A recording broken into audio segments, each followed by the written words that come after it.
This is Dan Terrace for the Bio Video Daily Show, and I'm here with Leora Schiff, who just moderated a wonderful program on diagnostic companions.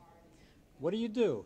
Well, I work for a company called United Biosource Corporation, which is a healthcare consulting firm that is global in its reach. We have offices all over the world, and we specialize in evidence generation, including clinical, humanistic, which has to do with quality of life issues, and economic evidence. And so for us, it was a natural to get involved in a panel that is all about the importance of evidence generation in terms of establishing the value of combinations of a companion diagnostic and a therapeutic.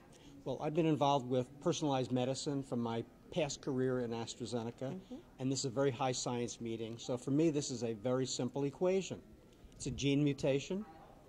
It's a diagnostic test that recognizes an expression, overexpression of a receptor, and then there's a therapeutic test that inhibits that overexpression of the receptor. Isn't it simple? It's not simple. I think in the case where you have a mutation that definitively determines whether or not a drug will work, it's a little bit more of a clear-cut case. But when you've got overexpression, where do you draw the line? What's the threshold? And so it requires much more evidence to understand how the test functions in a clinical setting. The other thing that the panel did a wonderful job of explaining is that there is a huge issue in the quality of the tests and the evidence that supports the utility of the test. And currently, diagnostic test quality varies greatly.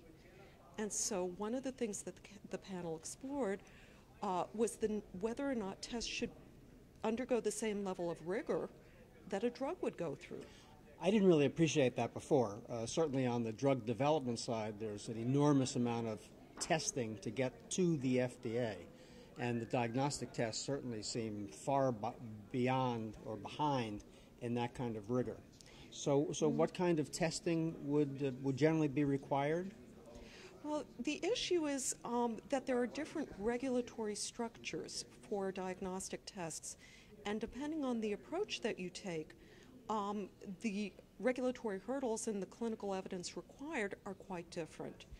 If you develop an in vitro diagnostic test, which will result in a kit that gets used by a lab, then you have to provide clinical evidence of the efficacy, particularly in the case of a test that's used to support selection of a drug for very important and expensive?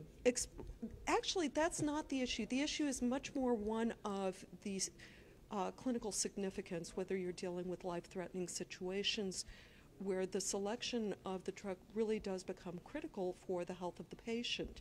These are termed Class 3 devices, and so in a case like that, the FDA requires clinical evidence. So you're going to ask for more regulation. Is that what you're hoping for? Will that be good? I personally don't hope for anything. In terms of evaluating this, I think that the overall goal is to make sure that the tests go through sufficient demonstration of appropriateness and there's sufficient clinical evidence to support that a test should be used for a given application. Does that mean more regulation? Potentially, it could. Could it come from the payer instead of from the government? Well, regulation comes from the government. In terms of a payer, they could require more evidence to satisfy them before they make a decision about coverage and reimbursement. And so is that regulatory? No, because it's not that would bar a test from being on the market. But in terms of whether or not a payer would pay for a test, they could become more demanding. Whether or not the payer chooses to do that has to do with whether or not they feel that is in the best interest of the members of the plan.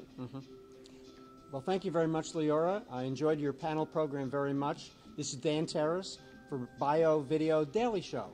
Thank you.